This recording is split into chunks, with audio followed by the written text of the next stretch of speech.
Watak Wafi dalam cerita Super Game Boy 2 ni membawa balik Daniel. Apakah cabaran baru untuk Daniel? Kita di tempat perkemahan yang sangat-sangat seronok. Dan di situ ada pencabar baru. Wan.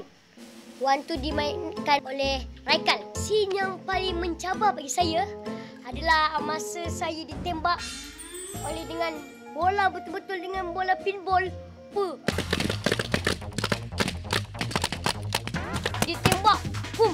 Lepas kena bontot saya. Tanpa lapis apa-apa pun. Masa tu.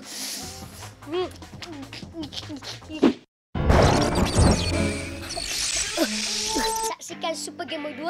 Ada saya, Wafi, dan ada Mia Sarah dan ada Raikal di Astro Ceria saluran 611 untuk kita ada.